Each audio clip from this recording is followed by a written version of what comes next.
평안하세요. 오늘도 주님께서 우리에게 허락하신 참 좋은 한날입니다. 우리가 대림절 기간 동안에 함께 기도하는 중에 있는데 오늘도 주님의 은혜 넘치는 한날 되기를 축복합니다. 기도하겠습니다. 사랑하셔서 우리에게 오신 예수 그리스도 이름을 찬양합니다. 오늘도 우리 마음의 주인이 되어 주시옵소서.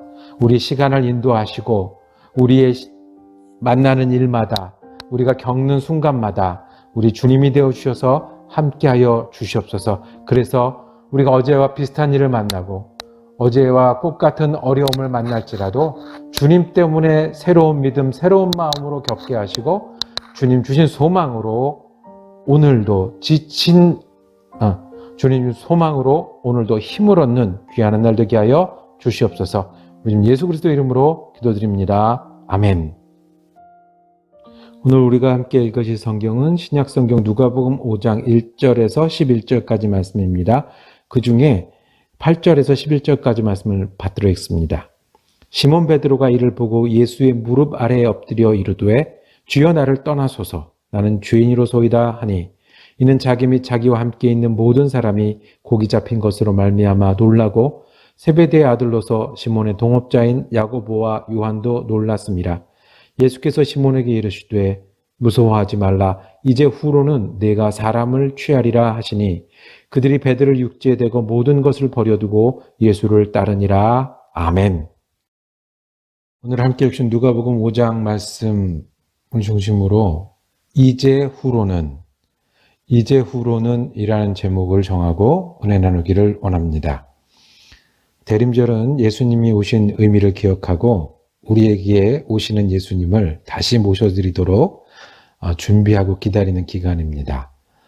예수님이 우리에게 오셨습니다. 왜 오셨을까요? 그 뜻은 무엇일까요? 오늘 누가복음 5장 앞부분에서 또 우리가 듣는 하나님의 말씀은 예수님은요, 우리를 불러서 변화시키기 위해서 오셨습니다. 이제까지는 이랬지만 이제 후로는 우리에게 이제 후로는에 대해서 초청하시고 변화해서 예수님을 따르는 사람으로 만드시기 위해서 오셨습니다. 그 8절에 보면 시몬 베드로가 예수를 향해서 주여 나를 떠나소서 나는 죄인으로서이다 라고 고백하는 장면이 나옵니다. 예수님 보고 나를 떠나라고 하고 나는 죄인이라고 고백하는 장면입니다. 왜 그랬을까요? 시몬 베드로가 예수님을 만난 건 여기가 처음이 아닌 것 같습니다. 요한복음에 보면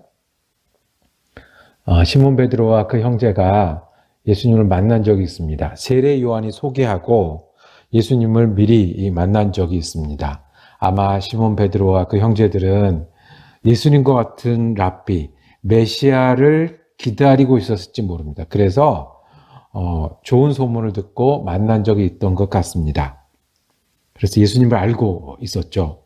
그 예수님을 다시 만났습니다. 예수님이 이들을 찾아오신 것 같습니다. 호숫가에라고 했는데 5장 1절에 보면 게네사렛 호수면 우리가 아는 갈릴리고요. 거기서 시몬 베드로를 만나셨습니다. 어부였던 베드로가 배에서 자기 일을 하는 것은 너무 당연한 일이죠. 시몬 베드로의 배를 타시고 배를 띄워서 설교하시기 시작하셨습니다. 사람들이 모이니까 배를 타고 조금 거리를 두면 사람들이 이렇게 강변에 앉으면 그 야외 그 극장처럼 되잖아요. 그러니 거기서 가르치셨던 모양이에요. 말씀을 들은 다음이에요. 그러니까 베드로는 예수님을 알고 있었고요. 그리고 베드로는 예수님의 자기 배에 모셔서 그 말씀을 듣고 있었습니다. 그런데 예수님이 한 가지 더 합니다. 시몬 베드로에게 명령하시기를 4절입니다. 말씀을 마치시고 시몬 베드로에게 이르시되 깊은 데로 가서 그물을 내려 고기를 잡으라. 고기 잡으라는 말씀을 하시네요. 특별히 의미 있었던 것은 이 시몬 베드로가 밤새도록 원래 이제 낚시나 이제 그 물고기 잡는 일은 밤에 하잖아요. 그러니까 밤새도록 했는데 그날은 정말 아무 소득이 없었어요. 우리 흔히 쓰는 말로 공치는 날이었습니다. 그랬는데 예수님이 이제 다 날 밝은 다음에 그물을 던지라고 하니 뭐 이유가 잘 되지는 않는 것 같지만 그래도 한번 해보겠습니다라고 했던 것 같아요. 그 장면이 나왔습니다. 그런데 고기가 너무너무 많이 잡혔어요. 밤새도록 못 잡았는데 예수님 한마디에 고기를 잡았어요. 고기가 너무 많아서 자기 배 아니라 자기 친구 배까지 불러서 실었는데 배가 물에 잠길 정도로 했다고 했습니다. 그러고 나서 하는 얘기가 베드로가 주여 나를 떠나소서 나는 죄인입니다 라고 말씀합니다. 왜 그랬을까요? 이 정도는 아니었던 것 같아요. 예수님을 알아서 만나는 거는 했었어요.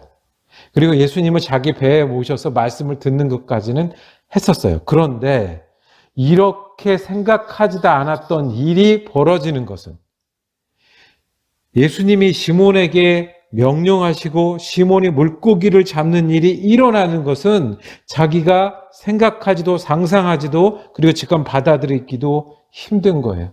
여기까지는 아닌 거예요. 떠나십시오. 저는 거기까지는 못하겠습니다. 그래서 죄인입니다.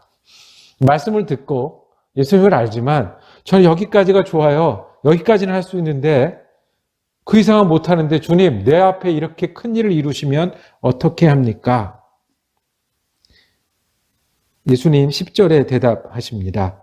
무서워하지 말아라.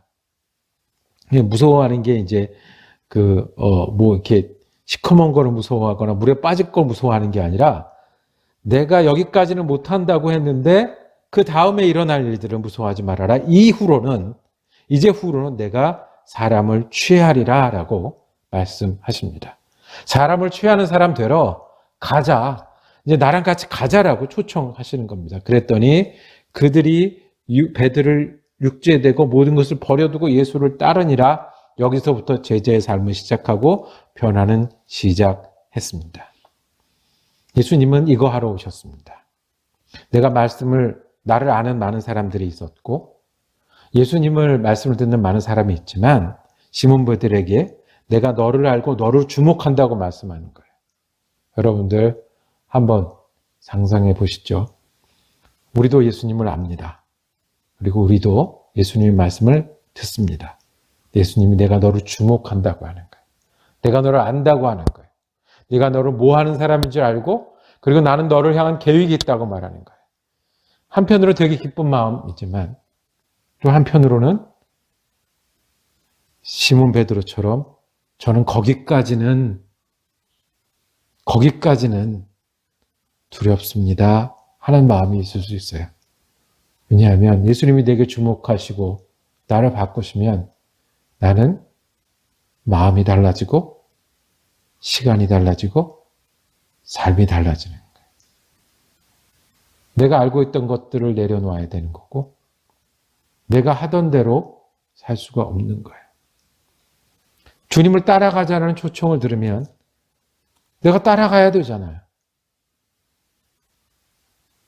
그런데 두려워하는 베드로처럼 우리가 나는 여기까지는 잘할 수 있는데 여기까지는 주님 할 만한데 더 이상은 어렵습니다 라고 말하는 우리를 볼 때가 있습니다. 예수님은 우리에게 오셨습니다. 예수님을 알게 하시려고 오셨습니다. 그리고 예수님의 말씀을 내 말씀으로 듣게 하려고 오셨습니다. 그런데 더 나아가서 예수님은 우리를 달라지게 하려고 오셨습니다. 변화시키러 오셨습니다. 이제 후로는 여러분 예수님을 알고 계십니까? 근데 변하는 게 있답니다. 예수님을 따라서 변하는 게 있답니다. 여러분 예수님 말씀 듣고 있습니까? 때로는 감동도 받습니까? 그런데 그래서 예수님을 따라서 일어서서 가는 길이 있다는 것입니다. 어떤 사람은 날마다 감동하는 사람이 있답니다. 어떤 사람은 내가 달라지는 사람이 있답니다. 어떤 사람은 순종해도 기쁨이 있다고 합니다. 희생하고 헌신하는데요. 시간이 안 아깝고 감격이 있고 더 하고 싶고 기쁨이 있고 하나님 사랑한다는 고백이 된다는 거예요. 이게 있다고 초청하시려고 예수님 오신 거예요. 내가 골라서 이렇게 믿고 싶습니다 하는 사람들에게 아니 그 이상의 믿음이 있어 라고 얘기하시는 거예요. 내가 골라서 이런 일은 할 수 있습니다 할 때 이제 후로는 네가 나랑 일하자라고 말씀하시는 거예요. 난 이런 사람들과 이런 교회를 이루고 싶습니다 할 때 아니 내가 원하는 내 그리스도의 지체는 이런 거야. 우리가 베드로가 들었던 말씀을 듣기를 원합니다. 우리가 알지만 예수님 우리를 바꾸시길 원합니다. 우리가 말씀을 듣지만 우리가 일어나서 예수님을 따라서 달라지길 원하십니다. 여러분들 예수님께 어떤 말씀을 듣고 어떻게 달라져야 된다는 그 뜻을 붙들고 계십니까? 오늘도 이제 후로는 이렇게 살아야 된다고, 이렇게 믿어야 된다고, 이렇게 알아야 된다는 예수님의 말씀이 있으십니까? 그런 게 있다고 우리를 초대하십니다. 오늘 우리가 베드로처럼 새롭게 믿고 새롭게 사는 예수님의 부르심을 듣고 순종하는 사람 되게 해달라고. 내가 믿고 내가 하는 것 넘어서서 주님이 우리에게 주시는 음성 붙들고 사는 사람, 그런 믿음 되게 해달라고 기도하시고, 오늘 우리 사랑의 기도, 다른 분들을 위해서 기도하실 때 우리 믿기는 믿지만 냉랭하신 분들이 있어요. 예수를 믿지만 위기에서 어려워하는 분들 계세요. 예수는 믿지만 이만하면 됐다라고 움직이지 않는 분이 있어요. 교회에 일주일에 한 번가, 일주일에 예배 드리는 걸로 다 됐다. 나는 그래도 하나님 믿는 마음이 있으니까 됐다라고 멈춰 있는 분들이 정말 예수님의 이 음성, 이제 후로는, 그래서 새로운 삶, 새로운 힘, 내가 예수 믿는 게 정말 기쁘고 정말 감격스럽고 예수를 위해서 헌신하는 일이 더없이 감동이 있고, 그리고 내 마음과 내 삶을 날마다 새롭게 하는 예수님의 음성을 듣고 믿음이 새로워진 그런 사람들이 되게 해달라고 우리가 사랑하는 사람들, 또 우리가 모르는 분들이지만 위해서 기도하는 한 날이 되기를 원합니다. 기도하겠습니다. 주님, 우리가 이제까지 알고 이제까지 믿었던 것보다 주님이 새롭게 부르시고 변화하라고 말씀하시는 음성을 듣고 우리도 일어나는 사람, 그래서 우리의 마음과 삶이 새롭게 되는 믿음 되게 하여 주옵소서.